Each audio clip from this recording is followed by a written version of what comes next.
రెండవ రాజుల గ్రంథం 5వ అధ్యాయం. ఆ అధ్యాయం అంతని మనం చదివి ధ్యానించినాం. చాలాసార్లు మనం ధ్యానించినాం. చాలా సందర్భాల్లో అనేక మంది దైవజనుల ద్వారా కూడా ఆ వాక్యం విన్నాం. ఆ వాక్యాన్ని మనకు ఎంతగా మన ఆత్మీయ జీవితాన్ని ప్రభావితం చేస్తుందో మనం మరొకసారి జ్ఞాపకం చేసుకుందాం. ఇక్కడ ఈ అధ్యాయంలో ప్రముఖమైన వ్యక్తులు 5-6 మంది ఉన్నప్పుడు, 4-5 ఉన్నప్పటికీ ప్రముఖమైన వ్యక్తిగా నయమాన్ను చూస్తున్నాం, ఎలీషాను చూస్తున్నాం, గేహజీని చూస్తున్నాం. వీరి యొక్క జీవితాల్లో ఒక విశిష్టతను, లేకుంటే వారి జీవితం ద్వారా ఏ విధమైన సమాజానికి ఏ విధమైన మేలు జరిగిందా, కీడు జరిగిందా అన్న విషయాలను మనం జ్ఞాపకం చేసుకున్నట్లయితే, ఈ నయమాన్ అనే వ్యక్తి సిరియా దేశానికి సైన్యాధిపతి. అతని గురించి వ్రాయబడిన మాట, అతని ద్వారా దేశానికి విజయం కలిగినందున ఆ దేశం యొక్క రాజు దృష్టికి అతడు గనుడైపోయినాడు. అతడు గనుడై ఉన్నాడని మనం చూస్తున్నాం. యజమాని దృష్టికి ఘనుడై దయ పొందినవాడు. మరి అతని గురించి చేస్తే అతడు పరాక్రమశాలి, బహు పరాక్రమశాలిగా ఉంటున్నాడు. ఆ రాజు యొక్క దృష్టికి గనుడుగా ఉంటున్నాడు. కానీ అతనిలో ఉన్న అవలక్షణం, లేకుంటే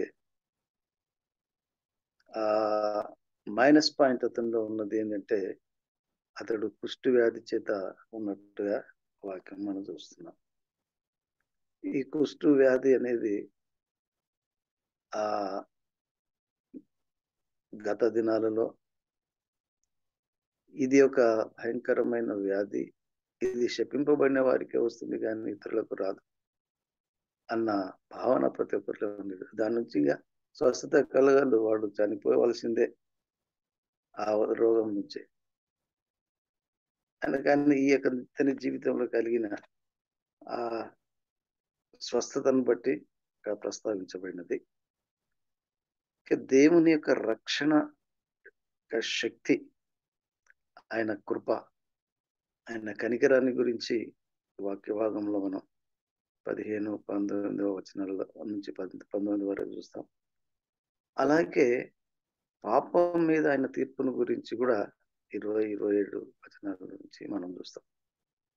దేవుని కృప రక్షణ ఇశ్రాయేలులకు మాత్రమే పరిమితం కాదని, అన్య జనాంగంలో కూడా దయ చూపి వారు కూడా దేవుని తెలుసుకునాలని, వారు ఆ విధమైన విశ్వాసంలోనికి నడిపించబడాలని దేవుడు ఆశిస్తున్నాడని ఈ యొక్క వాక్య భాగంలో మనం ఒక సత్యాన్ని మనం గమనించుకుంటాం. అన్యజనుడైన నయమానుకు స్వస్థత, విడుదల, అది ఈ లూకా సువార్తలో మనం గమనించినట్లయితే ఈ రక్షణ ఎవరికి అంటే ఖాళీ ఇశ్రాయేలులకే కాదు. ఇది పాపం, ఇది కుష్టు అనే వ్యాధి పాపంతో పోల్చబడినది. కుష్టు నుంచి విడుదల, స్వస్థత కలగడం అన్న దానికి పాపం నుంచి విడుదల, ఆ యొక్క వాక్య భాగాలను మనం గమనించినట్టయితే లూకా సువార్త 4:18-19లో ఏమంటారంటే, లూకా సువార్త 18-19లో ఒక వాక్య భాగాన్ని మనం చూస్తున్నట్టయితే 4:18-19 ప్రభు ఆత్మ నా మీద ఉన్నది, బీదలకు సువార్త ప్రకటించుటకై ఆయన అభిషేకించను, చెరలోనున్న వారికి విడుదలను, గుడ్డి వారికి చూపును కలుగునని ప్రకటించుటకు, నలిగిన వారిని విడిపించుటకును, ప్రభు హితవచనం ప్రకటించుటకు ఆయన నన్ను పంపి ఉన్నాడు. బీదలకు, అన్య జనులకు సువార్త ప్రకటించడానికి నన్ను పంపి ఉన్నాడని యేసు ప్రభు వారికి ఉపదేశించినట్టుగా శాస్త్రులతో పరిశీలతో మాట్లాడినప్పుడు చెప్పినట్టుగా మరి చూస్తున్నాం. అలాగే ఆ దినాలలో అన్యజనులకు రక్షణ కలగని యేసు ప్రభు వచ్చిన ప్రాముఖ్యమైన విషయం ఇశ్రాయేలులకు రక్షణ. మాత్రమే కాదు, అన్యజనులకు కూడా రక్షణ. అన్యజనులు కూడా ఇశ్రాయేలుతో సహపౌరులు కావాలని ఆ తెలియజేయడానికి ఈ వాక్య భాగం లూకా సువార్తలో మనకు కలుగుతుంది. అదే విషయం యేసు ప్రభు కూడా ఆ 27 వచనంలో అదే దాంట్లో ఏమిటంటే, ప్రవక్త అయిన ఎలీషా కాలం ముందు ఇశ్రాయేల్లో అనేక కుష్ఠరోగులు ఉండేనను, సిరియా దేశస్థుడైన నయమాను తప్ప మరి ఎవడును శుద్ధి లేదని నేను మీతో నిశ్చయంగా చెప్తున్నాను. ఇశ్రాయేల్లో అనేక మంది కుష్ఠరోగులు ఉన్నారు, కానీ ఆ ఎలీషా కాలంలో స్వస్థత పొందిన వాడు అంటే అన్య దేశానికి సంబంధించిన వాడు, అన్యుడు, ఇశ్రాయేలు కాడు, అన్యుడు స్వస్థత పొందినాడంటే అన్యులకు కూడా సువార్త ప్రకటింపబడాలి. అన్యులు కూడా ఆ దేవుని రాజ్యంలోనికి వారు కూడా పాలిభాగస్తులు. అది ప్రధాన లక్షణం. యేసు ప్రభు ఆ ఈ అవతారం అంటే మానవుడుగా ఈ లోకంలో రావడానికి ప్రధానమైన విషయం. ఈ విషయం గురించి ఈ యొక్క నయమాన్ యొక్క స్వస్థతను గురించి మనకు అది ఒక ముంగుర్తుగా ఉన్నట్టుగా మనం చూస్తున్నాం. ఈ నయమాను పరాక్రమశాలి. అతడు ఇశ్రాయేలు జనాంగంలో నుంచి చెరపట్టబడిన ఒక చిన్నది అని రాయబడినది. ఆ యొక్క చిన్నది చెప్పిన మాటలందు లక్ష్యం ఇచ్చాడు. దాదాపుగా ఒక సైన్యాధిపతి, ఒక ఉన్నత స్థితి హోదా కలిగిన వాడు ఒక చిన్న పిల్ల యొక్క మాటను లక్ష్యం ఉంచడం అంటే, నయమాన్ భార్యతో చెప్తుంది అమ్మాయి, నా యజమానుడు షోమ్రోన్లో ఉన్న ప్రవక్త దగ్గరికి వెళ్తే అతనికి వ్యాధి నయమవుతుంది. అటువంటి వ్యక్తి, ఆ చిన్న పిల్ల, అది కూడా చెరపట్టబడిన దాసి, పని మనిషి, చిన్నపిల్ల మాట్లాడేందుకు లక్ష్యం ఉంచాడు. అతడు లక్ష్యం ఉంచి, ఇదిగో నా స్వస్థనాక ఈ కుష్ఠరోగాన్ని నేను ఎట్లా విధాని దీని నుంచి విడుదల కావాలి. అన్ని ప్రయత్నాలు ఇంతకుముందు ఎన్నో చేసి ఉండొచ్చు, కానీ ఇదైనా ఈ యొక్క అమ్మాయి చెప్పిన విషయం అందు లక్ష్యం ఉంచి రాజు దగ్గరికి పోతే, రాజు ఏంటంటే కానుక నప్పించి ఇశ్రాయేలు రాజుకు తెలియజేస్తాడు, ఇక్కడ నా సేవకుని యొక్క సైన్యాధిపతి యొక్క రోగాన్ని నువ్వు నయం చేయాలి. అమ్మాయి ఏమో ఇక్కడ పంపిస్తుంది, అతని మాటని లక్ష్యం. కానీ అక్కడ రాజు ఏమంటున్నాడంటే, నేను మా దేవుడిని నేను వీనికి స్వస్థత కలుగ చేయడానికి అని తన వస్త్రాలు చింపుకొని ఉంటాడు. ఇప్పుడు ఎలీషా అతనికి దర్శనం కలిగి అతన్ని పిలువనంపుతాడు. అతన్ని రాజుకు ఆచరిస్తాడు. ఇశ్రాయేల్లో దేవుడు అన్నవాడు లేడనుకున్నావని నా దగ్గరికి పంపి ఆ సైన్యాధిపతి ఉంటే, అప్పుడు అతడు ఆ రాజు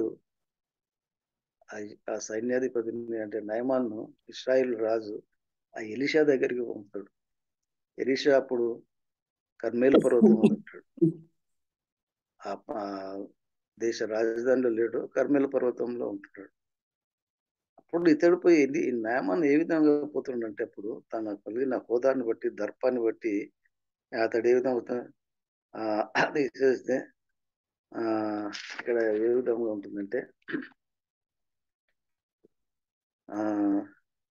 నయమాను గుర్రములతోనూ రథముతోనూ వచ్చి ఎలీషా ఇంటి ద్వారం ముందర నిలిచి ఉండగా, అతడు కలిగిన హోదాన్ని బట్టి, దర్పాన్ని బట్టి, లేకుంటే గర్వాన్ని బట్టి, ఉన్నత స్థితిని బట్టి రథాలతోనూ గుర్రాలతోనూ వెళ్ళిపోతాడు అతని దగ్గరికి. ఎలీషా దగ్గరికి వచ్చిన ఎలీషా అతన్ని చూడడానికి నేను ఇష్టపడలేదు. నీ వెళ్ళిపోయి యోర్దాను నదిలో 7 సార్లు నీ మునిగి శుద్ధిలో కమ్మని చెప్పి, అతడు కూడా ఎలీషా కూడా చెప్పాడు, కానీ ఒక దాసునితో చెప్తాడు, మాట చెప్తాడు, పోయి అతనికి చెప్పు, యోర్దాను నదిలో 7 సార్లు మునిగితే నీ దేహం పసివిల దేహం వల్ల అవుతుంది అంటే చాలా కన్ఫ్యూజన్ అయిపోతాడు నయమాన్. అంటే నేనేంటి, నా హోదా ఏంటి? అతడు వచ్చి తన దేవుని నామం నా మీద ఉన్న కుష్ఠాన్ని అల్లాడించి, లేకుంటే ఆ ప్రార్థన చేస్తే స్వస్థత కలుగుతుంది అని ఇతడు అనుకుంటాడు.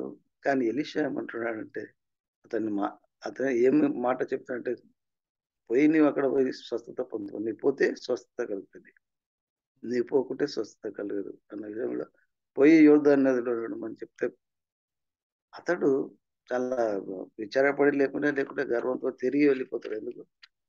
ఇస్రాయేల్ దేశం ఇందుకోసమే నేను వచ్చాను, నేను స్వస్థత పొందడానికి నా దేశంలో నదులు లేవా? పర్పరు నది అని అభయ నది అని ఉంటాయి, వీటికంటే శ్రేష్టమైనవి వాటి నుంచి మునిగి నేను స్వస్థత పొందలేనా అని ఒక తిరస్కారమైన మనస్సుతో అతడు తిరిగి వెళ్ళిపోతుంటే అతన్ని కూడా ఒక దాసుడు చెప్తాడు. అతనికి దాసుడు, న్యాయమాన్ యొక్క దాసుడు కానీ సైనికుడు కానీ తెలియజేస్తాడు, అయ్యా నువ్వు గొప్ప కార్యం చేయమని ప్రవక్త చెప్తే నువ్వు చేయవా? చిన్నదాన్ని నువ్వెందుకు నువ్వు అంగీకరిస్తలేవు అంటే అప్పుడు మనసు మార్చుకొని అతడు పోయి యోర్దాను నదిలో మునిగి 7 సార్లు మునిగి స్వస్థత పొందాడు, సంపూర్ణమైన స్వస్థత పొందాడు.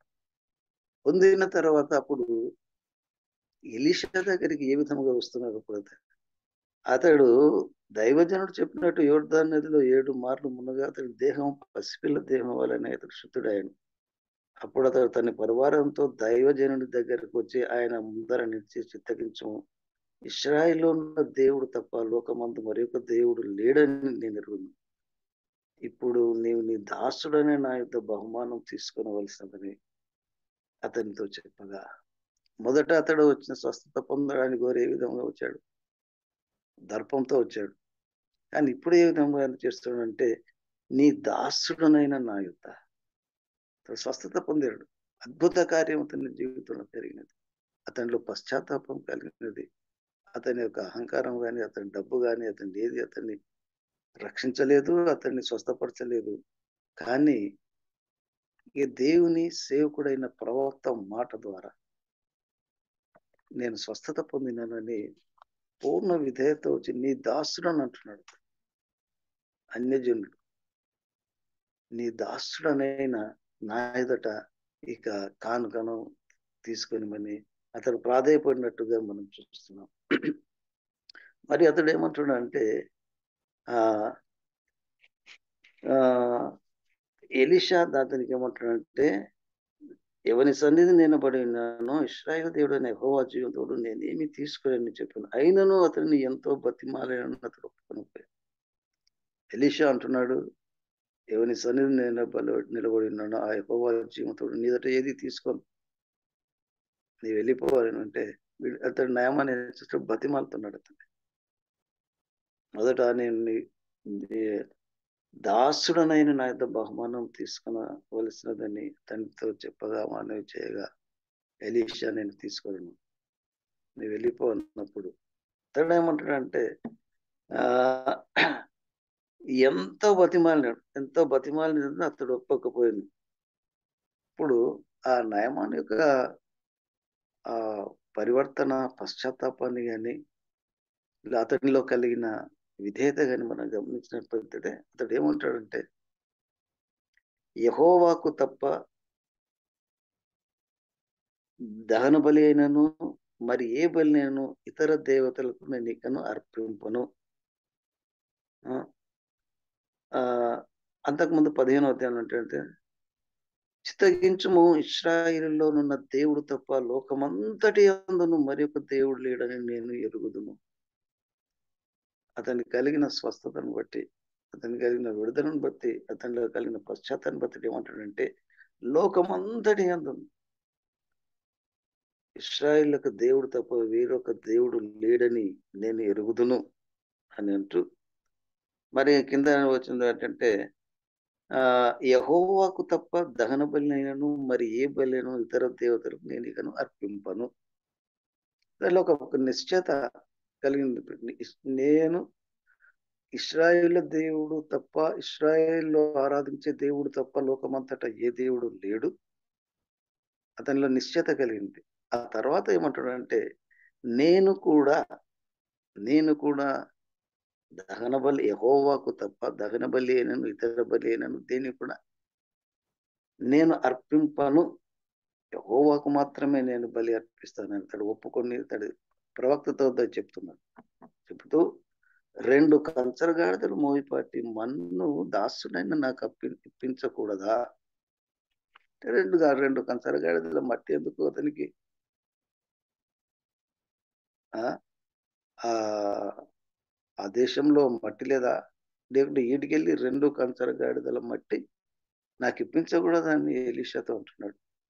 ఆ అంటే నేను అనుకున్న నా ఉద్దేశం, నా యొక్క ఆలోచన ప్రకారం అతడు ఆ మట్టిని తన దేశానికి, సిరియా దేశానికి, అతడున్న స్థలానికి తీసుకొని పోయి అక్కడ ఈ మట్టి ద్వారా బలిపీఠాన్ని కట్టడానికి అతడు ఆ మట్టిని అడిగిండేమో ఎలీషా దగ్గర.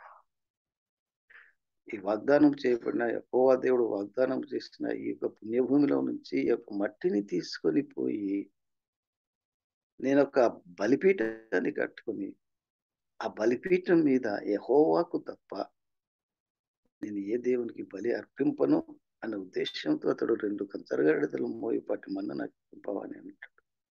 అని మరి ఇంకో మాట ఏం చేస్తాడంటే, నా యజమానుడు మొక్కుటకు రిమోను గుడిలో వచ్చి నా చేతి మీద ఆడుకొని నేను రిమోను గుడిలో నమస్కారం చేసిన ఎడల, నా యజమానుడు నా చేతుల మీద ఆనుకొని రిమోను గుడిలో ఆ యొక్క విగ్రహానికి నమస్కారం చేసినప్పుడు, నా చేతుల మీద అతడు ఆనుకొని చేసిన ఎడల యెహోవా నీ దాసుడైన నన్ను క్షమించును గాక అని చెప్పగా, నేను ఆ ప్రతిమకు నమస్కరించను, కానీ నా యజమానుని రిమోన్ గుడిలో ఆ యొక్క దేవతకు మొక్కినప్పుడు నా చేతుల మీద ఆనుకుని అతడు నమస్కారం చేస్తే, నేను చేసినట్టు కాకుండానట్టు నీ యొక్క దేవుడైన యెహోవా దాన్ని నన్ను రిమోను ఆ సంగతిని యెహోవా దాసుడని నన్ను క్షమించును గాక. అతనిలో కలిగిన పరివర్తన ఎంత విధంగా ఉన్నదంటే మనం ఇక్కడ తెలుస్తుంది. అతని జీవితం ద్వారా నేర్చుకున్న పాఠం చాలా గొప్పగా ఉంది. అందుకోసమే యేసుప్రభు అంటున్నాడు, అంతమంది కుష్ఠరోగులు ఉన్నప్పటికీ ఇశ్రాయేలు దేశంలో నయమాను తప్ప ఎవడు స్వస్థపడలేదు. అతనిలో ఉన్న గర్వం పోయింది, అతనిలో విధేయత వచ్చింది, అతనిలో విశ్వాసం పెరిగింది. అతడు కృతజ్ఞత చెల్లించడానికి వచ్చాడు తను పొందిన స్వస్థతను బట్టి. ఎన్నో రాజు ఎంతో పంపిస్తాడు అనమాట. అది గమనించినట్టయితే ఎంత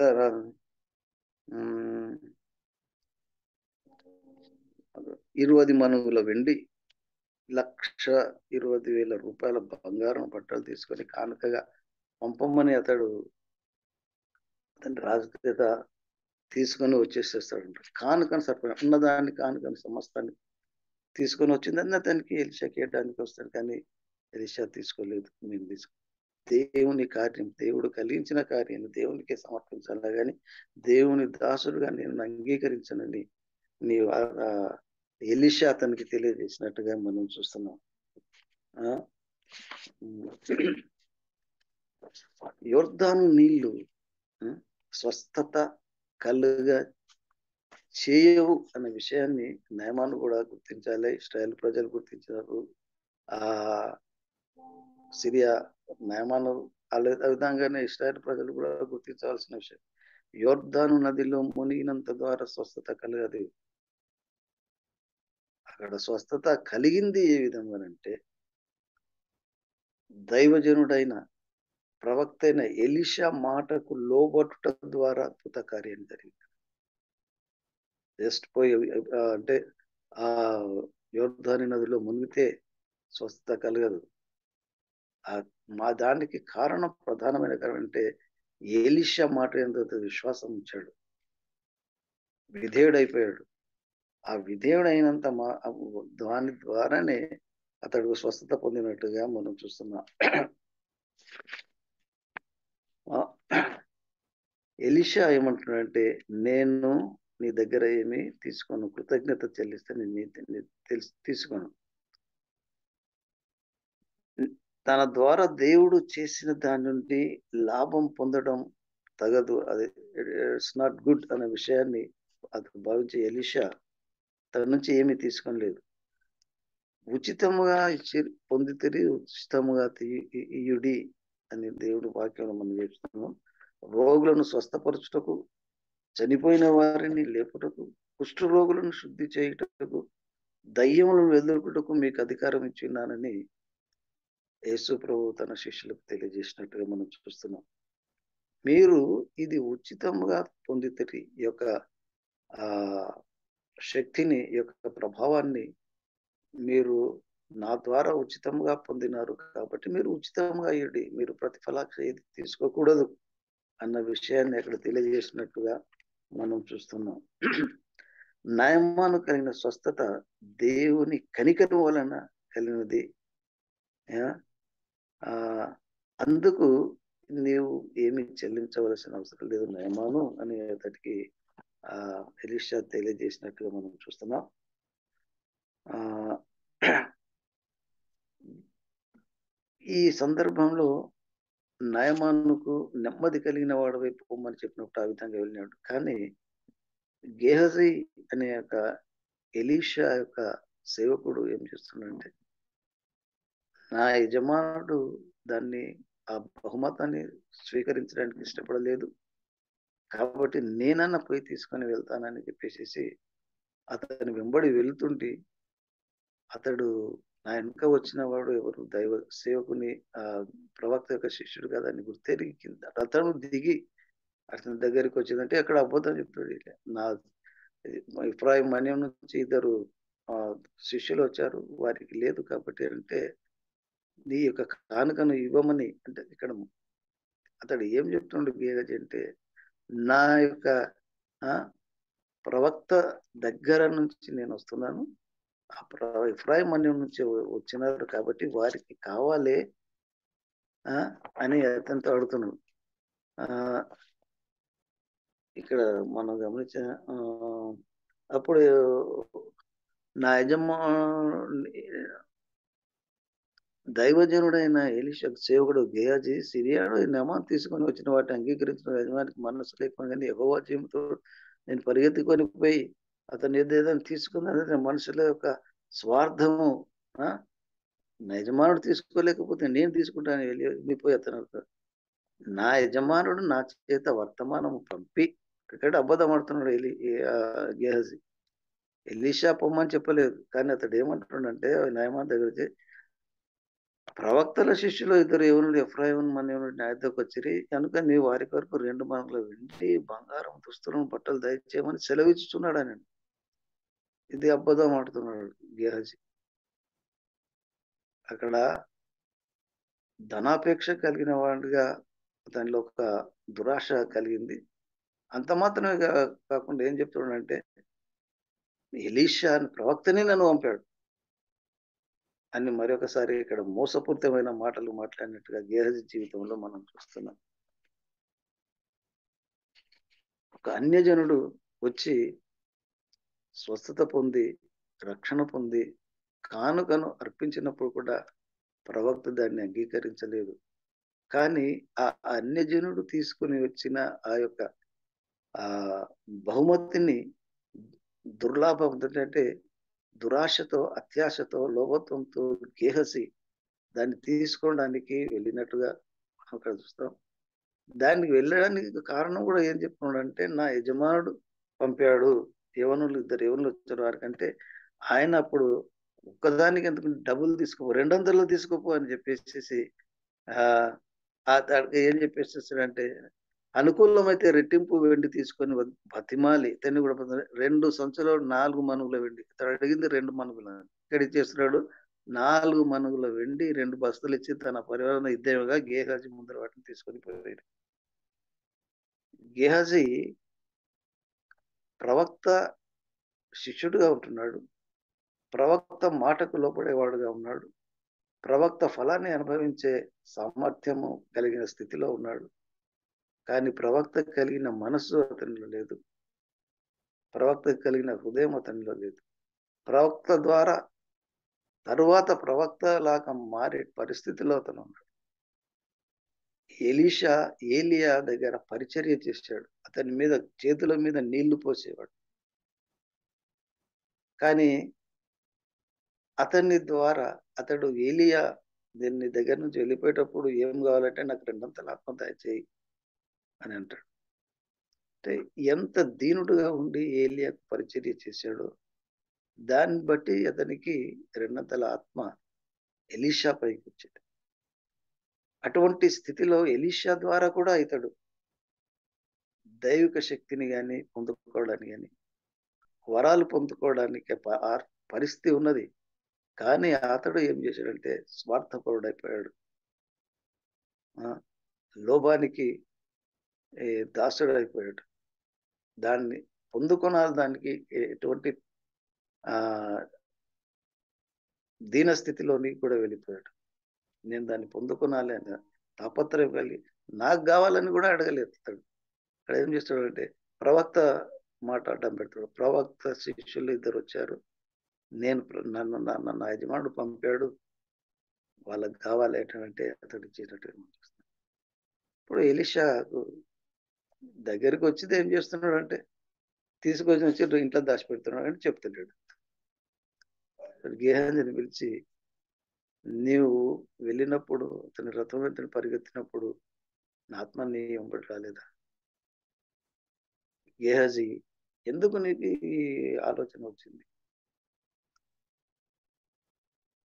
నీ ఇతరులకు ఆశీర్వాదకరంగా ఉండవలసిన పరిస్థితి ఉన్నది, కానీ శాపగ్రస్తం అయిపోయినాను అని చెప్పేసి వానికి కలిగిన నయమానికి కలిగిన కుష్టం నీకు నీ సంతతి కలిగిన కాకుండా అతనికి నయమాను అన్ని దేశం నుండి వచ్చి వాడు దీనుడై వచ్చి ప్రవక్త దగ్గర వచ్చి స్వస్థత పొందాడు. కానీ ఇతడు గేహజీ ప్రవక్త శుశ్రూషలో ఉన్నాడు, ప్రవక్తకు సేవ చేస్తున్నాడు, ప్రవక్త ఫలాన్ని అనుభవించే దాంట్లో ఉన్నాడు. కానీ ఆ యొక్క ప్రవక్త యొక్క కోపానికి గురైపోయాడు. ఏదైతే స్వస్థత ఈ యొక్క ఇశ్రాయేల్ దేశం నుంచి అన్ని జనులకు వెళ్తుందో, కానీ గేహాజీ ఏం చేస్తాడంటే అన్ని జనులలో ఉన్న ఆ శాపాన్ని అతడు తీసుకుంటున్న పరిస్థితి ఉంటుంది. ఎంత దారుణమైన పరిస్థితిగా ఉన్నట్టుగా మనం చూస్తున్నాం. స్వార్థము, మనిషికి ధనాపేక్షలు కావాలని, ధనాన్ని సంపాదించాలన్న ఒక ఆలోచన ఒక వ్యక్తికి ఎంత దిగజారుడు స్థితిలో తీసుకొని వెళ్తుందో మనం చూస్తున్నాం. ఉన్న స్థితిలో ఉండవలసిన గేహజీ అధ్వాన స్థితిలోనికి వెళ్ళిపోయాడు. అధ్వాన స్థితిలో ఉన్న నయమాను ఉన్నత స్థితిలోనికి దేవుని పాత్రుడైనట్టుగా మనం చూస్తున్నాం. అన్య జనులు కూడా రక్షణ పొందాలని, అపవిత్రతలో, అజ్ఞానంలో, అంధకారములో దేవునికి దూరస్తులైన ప్రజలు దేవుని ప్రణాళికను బట్టి ఇశ్రాయేలుతో సహా పౌరులు కానీ ఇశ్రాయేల్ ప్రజలు దేవునికి లోబడిగా ఉండి దేవుని ఆజ్ఞలను పాటించేవారు, దేవుని ధర్మశాస్త్రాన్ని ప్రకారం నడిచవలసిన వారు ఏ విధంగా ఉంటుందంటే అన్య జనుల వల్ల ప్రవర్తిస్తూ దేవుని ఉగ్రతకు గురవుతున్న విషయం బట్టి గేహాజీ జీవితాన్ని బట్టి మనము గమనంలోనికి తీసుకొని వస్తున్నాం. ఇక్కడ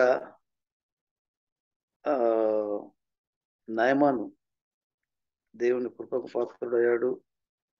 తాను తన జీవితంలో పొందలేనటువంటి ఉన్నతమైన స్థితిలోనికి, అంటే ఆ యొక్క కుష్ఠరోగాన్ని నుంచి విడుదల పొందుకున్నాడు. కానీ గేహాజీ మాత్రం ఆ కుష్ఠరోగాన్ని సంపాదించుకున్నట్టుగా మనం చూస్తున్నాం. అటువంటి దుర్భరమైన జీవితాలు కలిగి ఉండకుండా ఉండాలని వాక్య భాగాన్ని మనకు తెలియజేస్తుంది. ఇది సమయమా? ఇది ధనాన్ని సంపాదించుకోవడానికి, ధనాన్ని సమకూర్చుకోవడానికి అని గేహాజీ ప్రవక్త అయిన ఎలీషా ద్వారా హెచ్చరింపబడినట్టుగా మనం చూస్తున్నాం. మనం ఈ దినాల్లో మనం గమనించినట్టయితే ఎలీషా ఏ విధంగా తన యొక్క నయమాన్ని ఇచ్చిన బహుమతిని తిరస్కరించినాడు. అది నాకు కావాల్సింది కాదు, ఆ బహుమతి, ఆ యొక్క కృతజ్ఞత, నీవు ఇచ్చేది బహుమానం దేవునికి సమర్పించాలి కానీ దేవుని సేవకునిగా నేను పొందుకోకూడదు అన్న భావాన్ని వ్యక్తీకరించినట్టుగా మనం చూస్తున్నాం. అయితే మనం ప్రస్తుత దినాల్లో మనం గమనించినట్టయితే అందరూ కాదు కానీ కొంతమంది సేవకులు వాక్య పరిచర్య చేసేవారు వాక్యము ద్వారా ఇతరులను రక్షణలోకి నడిపిస్తూ కూడా ఇతరుల యొక్క ఇబ్బందుల్లో వారి నిమిత్తం ప్రార్థన చేస్తూ వారిని ఓదార్స్తున్న దైవ సేవకులు కూడా ఈ దేవుని వాక్యాన్ని, దేవుని కనికరాన్ని వ్యాపారంగా మారుస్తున్న పరిస్థితుల్లో మనం గమనిస్తున్నాం. నేను ప్రార్థన చేసినందువలన నీకు స్వస్థత కలిగినది కాబట్టి నీవు డబ్బు పంపు, లేకుంటే ఈ పరిచర్యకు సహకారం చేయి. ఈ విధమైన అబద్ధ బోధకులు దేవుని కనికరాన్ని వ్యాపారంగా మారుస్తున్న పరిస్థితులు ఉంటున్నాయి. వారు డబ్బు సంపాదిస్తున్నారు. ఎట్లా సంపాదిస్తున్నారు? వాక్యానికి అనుకూలంగా ప్రవర్తించక, వాక్యానికి విరుద్ధంగా.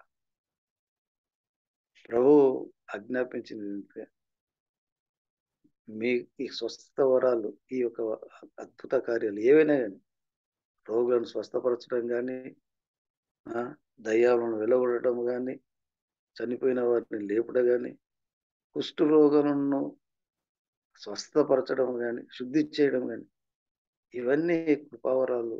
అంటే ఈ అద్భుతాలు చేసే ఈ కార్యాలు నేను మీకు అనుగ్రహిస్తున్నాను, మీరు చేయడం ఆ విధంగా చేయండి.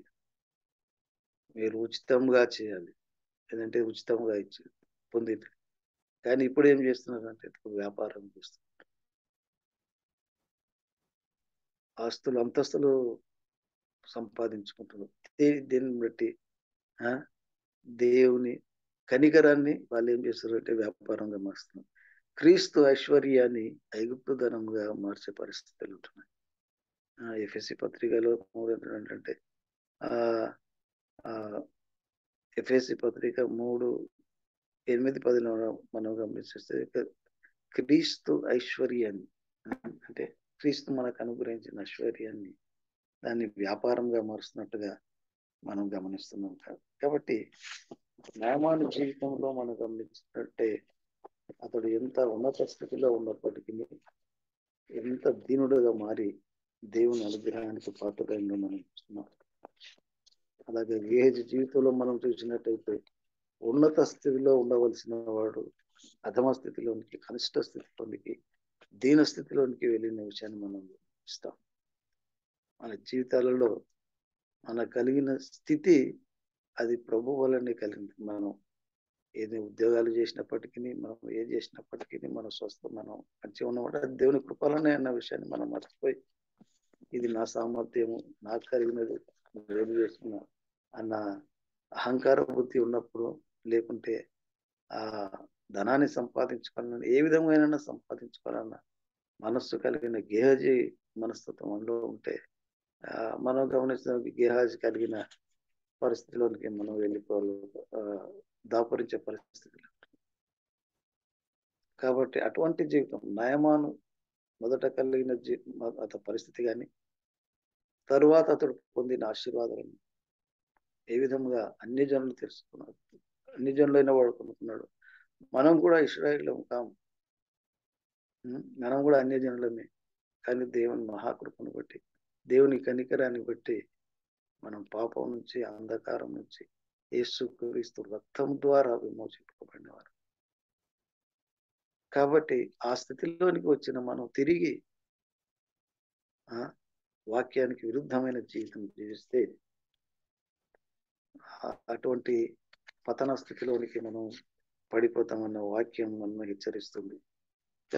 ఈ ఎలీషా ప్రవక్త గురించి మనం గమనించినట్టయితే ఎలీషా యేసుక్రీస్తుకు లేకుంటే సదృశ్యంగా, గుర్తుగా ఉన్నట్టుగా మనం చూస్తున్నాం. మనం గమనించవచ్చు. అంటే ఎలీషా చేసిన కార్యాలు కానీ, ఆ యేసుక్రీస్తు చేసిన కార్యాలు కానీ ఆ సారూప్యం ఉన్నట్టుగా మనం గమనిస్తాం. ఇక్కడ చూసినట్టయితే అదే గ్రంథం 4:12 మనం చూసినట్టే బయల్షా ప్రాంతం నుంచి ఒక వ్యక్తి 20 రొట్టెలు ఆ, తీసుకొని వచ్చి ఎలీషా దగ్గరికి తీసుకొని వస్తాడు మొదటి అర్పణగా. తీసుకొని వచ్చినప్పుడు అతడు ఏం చేస్తాడంటే శిష్యులను కూర్చుండి మీరు భోజనం పెట్టుడే అని చెప్పేస్తాడు, దాన్ని వడ్డించుడే అని. ఆయన శిష్యులు ఒకడు ఏమంటే ఇవి సేవకుడు ఏమంటాడు, ఇది 20 రొట్టెలే ఉన్నాయి, వాళ్ళు ఉన్నారు 100 మంది, ఎట్లయితుంది ఇంతమందికి కాదు కదా అని అన్న విషయాన్ని మనం ఈడ చూస్తున్నాం ఈ వాక్య భాగంలో. ఆ 4:22 చూస్తే ఏంటంటే ఆ ఒకడు బయల్షాలిషా మొదటి పంట బాపతుకు పిండిలో చేయబడిన 20 రొట్టెను కొత్త గోధుమల వెన్నను కొన్ని పండ్లను తీసుకుని వచ్చి దైవజనుడు అతని కనుక అతడు జనులకు భోజనం చేయడానికి. అయితే అతని పనివాడు 100 మంది వడ్డించుటకు ఇవి ఎంతైనా చెప్పగా అతడు వారు తినగా మిగులునని యెహోవా సెలవిచ్చినాడు కనుక జనులు భోజనం చేయనట్టు వడ్డించమని అతడు చెప్పాను. పనివాడు వడ్డింపగా యెహోవా సెలవిచ్చినప్పుడు వారు తినిన తర్వాత మిగిలిపోయాను. ఆ ఎలీషా విధంగా ఆజ్ఞాపించినప్పుడు ఆ 20 రొట్టెలు వడ్డించుడన్నప్పుడు 100 మందికి కూడా సరిపోయినట్టు చూస్తున్నాడు. యేసు ప్రభు కూడా 5 రొట్టెలు 2 చేపలు 5,000 మందికి పంచినట్టుగా మనం చూస్తాం మత్తయి సువార్తలో. అలాగే ఎలీషా యొక్క కుష్ఠరోగిని నయమాన్ను స్వస్థపరిచినట్టుగా దేవుని కనికరాన్ని బట్టి ఆ అతన్ని స్వస్థపరిచినట్టుగా మనం చూస్తున్నాం. అలాగే యేసు ప్రభు కూడా ఆ కొండపైన ప్రసంగం చేసుకుని తిరిగి వచ్చిన మొట్టమొదటిగా చేసిన అద్భుత కార్యం అంటే ఒక కుష్ఠ కలుస్తాడు. అయా నన్ను శుద్ధిని చేయమంటే నాకు ఇష్టమే, వాడు అన్యజనుడు, నాకు ఇష్టమే అని చెప్పేసి ఆయన్ని ముట్టి స్వస్థపరిచినట్టుగా మనం చూస్తాం. చనిపోయిన వ్యక్తిని కూడా లేపినట్టుగా షునేమిరాలు కుమారుని ఎలీషా చనిపోయిన వాడిని బ్రతికించినట్టుగా మనం చూస్తాం.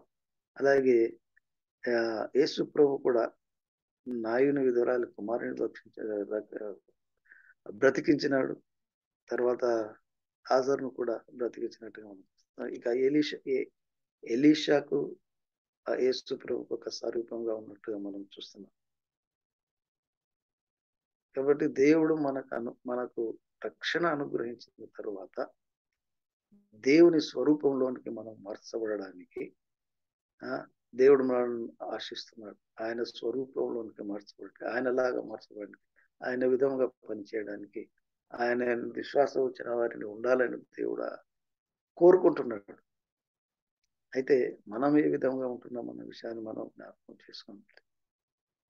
ఆయన స్వరూపంలోనికి వెళ్తున్నామా, ఆయన స్వరూపానికి మనకు ఎదుగుతున్నామా, లేకుంటే ఆయన కొంతవరకు ఆయనలో జీవించి మన తర్వాత మన స్వరూపాన్ని కోల్పోతున్న వారముగా ఉన్నామా, అది మనం జ్ఞాపకం చేసుకున్నాం. నయమాను జీవితం మనకు ఒక ఆదర్శంగా ఉండాలి.